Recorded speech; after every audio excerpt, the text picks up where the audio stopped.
Je suis Léchidia de Souza. Je suis la directrice générale adjointe de l'évaluation et de l'Observatoire du changement social au niveau du ministère du Développement et de la coordination de l'action gouvernementale du Bénin. En fait, la DGO-CS, c'est la direction qui a pour rôle de faire la promotion de la culture évaluative, mais aussi nous occupons des questions de lutte contre la coordination, des questions de lutte contre la traite des personnes et également le développement des partenariats avec les ONG internationales qui contribuent au développement du Bénin. En fait, c'est déjà devenu une tradition au Bénin depuis 2010 d'organiser les journées béninoises de l'évaluation. Et nous en sommes à la 7e édition. Il y a eu un temps entre 2020 et 2022, nous n'avons pas pu l'organiser à cause de la crise de la Covid-19. Mais je pense qu'on est en train de retrouver notre régularité avec cette activité qui est biennale. En réalité, les JBE, c'est un espace que nous offrons aux nationaux, aux internationaux, de se mettre ensemble pour réfléchir sur les questions, les défis liés à l'évaluation. Et l'édition de cette année vise à offrir cet espace justement, et fondamentalement pour que les praticiens, les professionnels de l'évaluation puissent réfléchir sur la manière ou comment renforcer l'inclusion des parties prenantes dans l'évaluation. Et vous savez bien qu'il y a un principe cher des ODD, mais qui est aussi au niveau de l'évaluation, au niveau de l'inclusion, qui est de ne laisser personne de côté. Donc au-delà de l'implication des parties prenantes, il faut aussi questionner tous les besoins de toutes les couches en fait. Et donc c'est ce qui nous réunit depuis 3 jours où nous avons quand même des experts en évaluation qui sont venus de l'Afrique du Sud, du Ghana,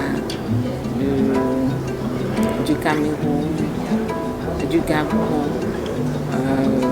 des États-Unis, du Canada, je pense que je vais dire, de la France aussi, et aussi nous avons nos experts nationaux.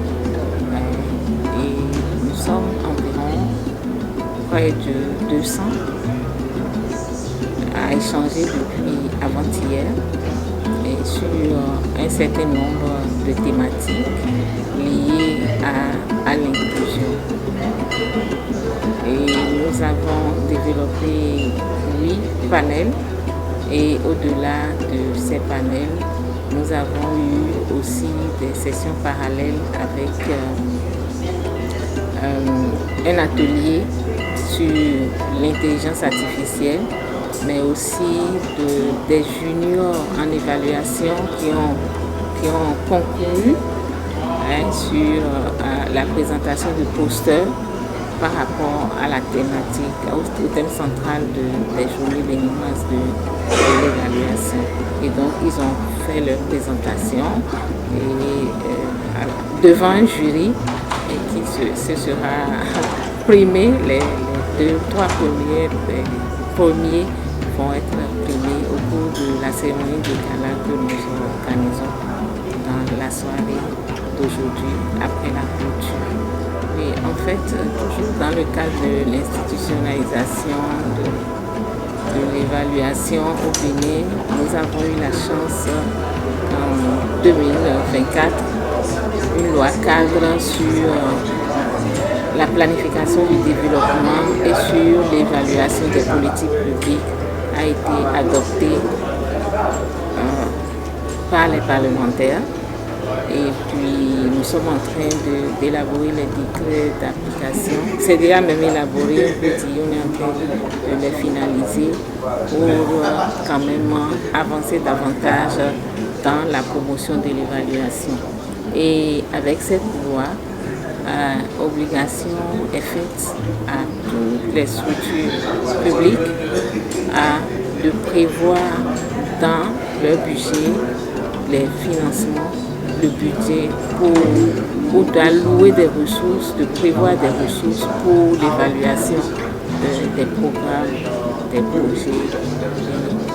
Parce que le point qui se pose ou qui se posait de plus, c'est lorsque un partenaire appuie un programme que systématiquement cela est évalué à terme. Sinon, ce n'était pas le cas de façon spontanée dans les institutions publiques et dans le ministère. Et avec cette loi,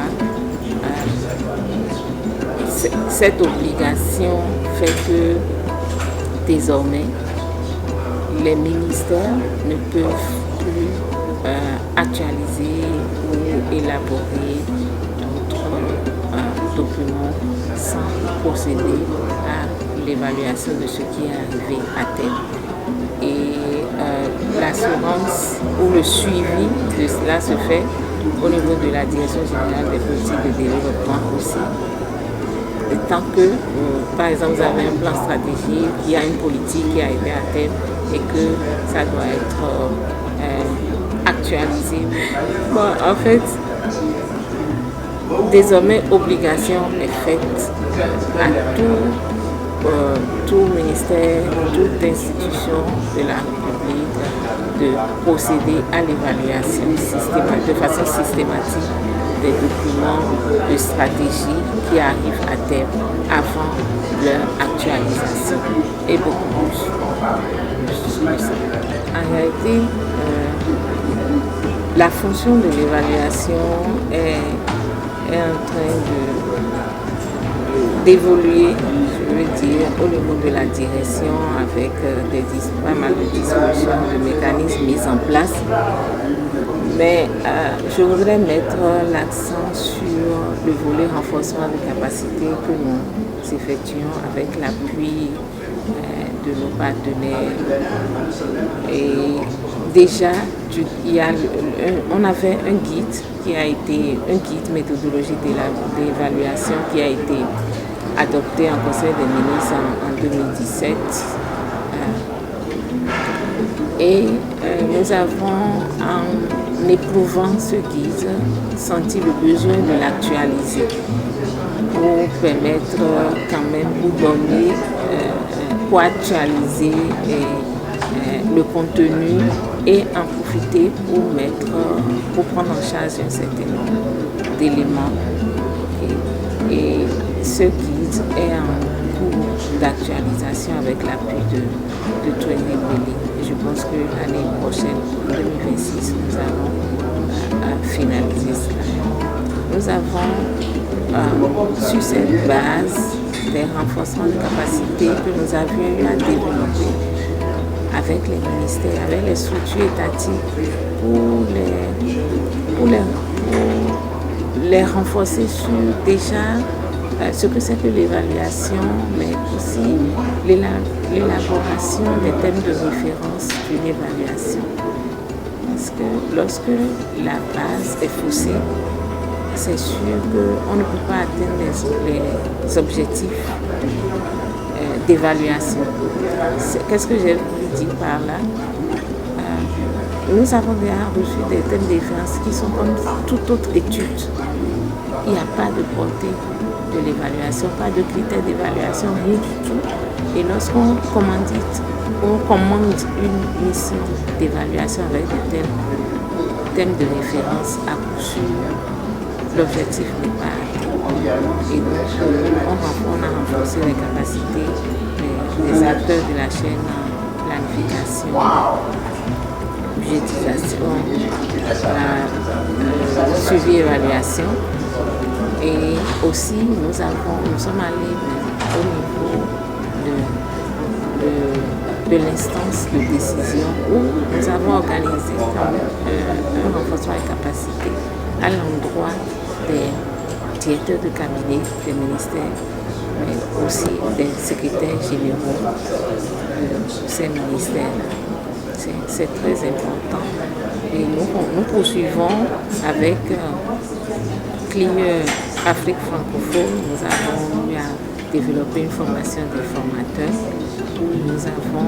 C'était même un concours que nous avions lancé pour former au niveau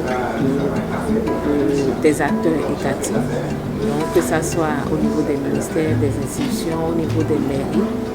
Ceux qui ont postulé, qui ont été sélectionnés, ont suivi la formation pour pouvoir relayer un peu la direction générale de l'évaluation au niveau de leur structure. Parce que lorsque eux sont un peu avancés dans la chose, les thèmes de référence qui vont sortir de ces structures avant pour être soumis à la direction générale de l'évaluation doivent être déjà d'une certaine qualité pour faciliter l'assurance qualité que la direction fait.